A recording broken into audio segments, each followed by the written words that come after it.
Ito, kailangan natin. Okay. Shoutout sa Wow Legs ha. Wow Legs natin.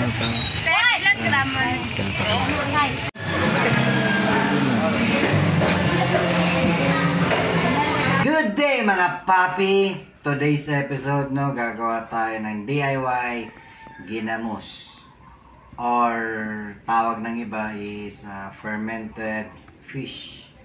Yung bulinaw sa Bisaya, ang tawag sa Tagalog dilis. Oh yeah. Kasi todo pa ito natin. Lapit ka lang. Ito. Fermented fish o fermented dilis. Sa Bisaya, ginamos. Oh yeah. Gawa tayo ng version natin na sakto lang alat pero with a personal twist. Lalagyan natin ng mga spices. Kung sa mga kuwanda fishy. Quack quack quack joke. Okay. First kailangan natin to. Tawag dito bulinaw sa Bisaya, dilis sa Tagalog, nylon kung sa palengke. First, lalagyan siyempre. Ganun.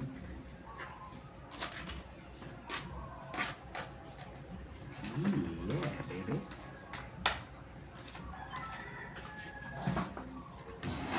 Padaplin.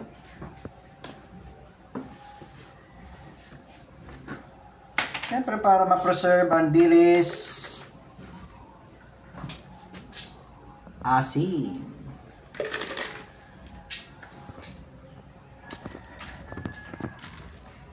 Pwede na siguro to. Para hindi para hindi malat. Mix mekos-mekos nyo lang, mekos-mekos. Parang ko. Tapos optional tayo.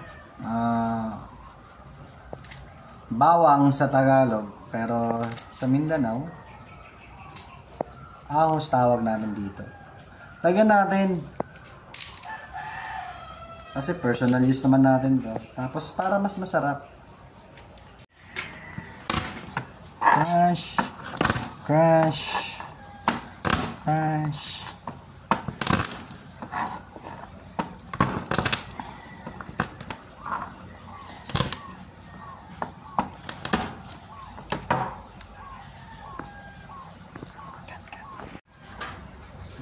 Tagtarin na natin na according sa gusto niyo na size. Ako gusto ko ganito para pag ginamit na natin or ihahalo na natin yung sausawan natin, pwede natin kainin to.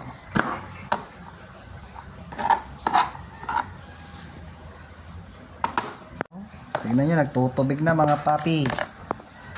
Talagyan natin dito.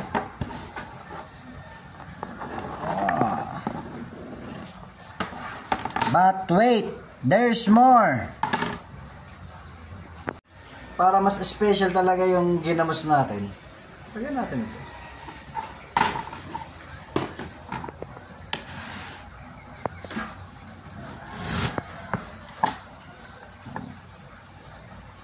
Konti lang. Sa Bisaya pa sa ganahan lang, God.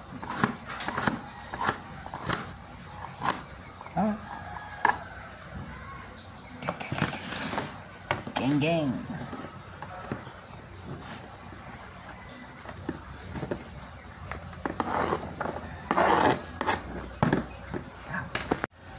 But wait, there's more.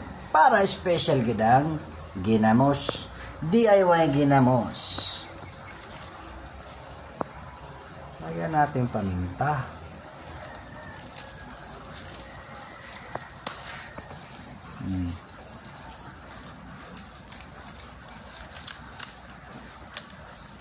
Ang mga spices optional lang.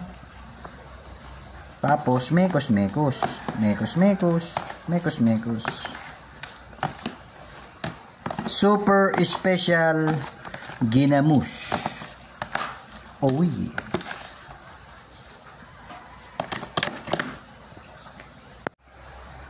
Tapos lalagyan natin sa clear na container or anything na container na gusto nyo gamitin.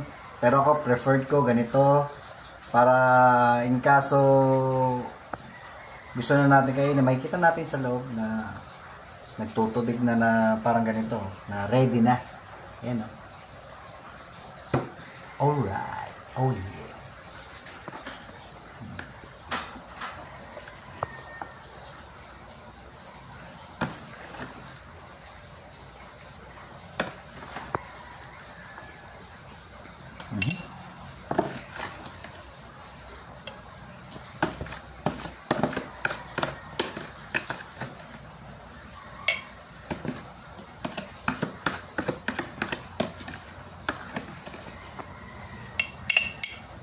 Yung sabaw, ganyan lagay natin.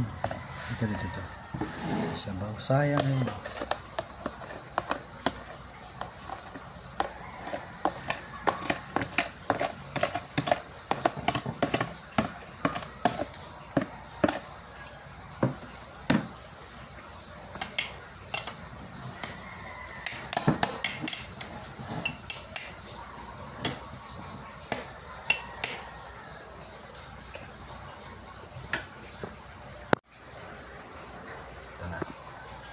Pero usually 1 week or more, pwede na to eh. Or depende sa inyo kung ilang araw nyo siya i-marinate or kung sa tingin nyo na okay na siya, na gusto nyo na siyang kainin, gusto nyo gamitin, okay na. Then daily, haluin nyo lang. Kung gusto nyo na durog yung bilis or yung bulinaw, haluin nyo daily, okay? Tapos i-update ko kayo kung ano itsura nito after a couple of days, okay? Yes, mga papi. Woo! Okay ulitin ko, this is the DIY special ginamos or special fermented dilis. Yung mga spices optional lang. Nasa sa inyo yan kung gagayahin nyo o hindi. Pero ako personal use namin to. So, nilalagyan namin ng mga spices para mas mabango, mas masarap. Oh yeah!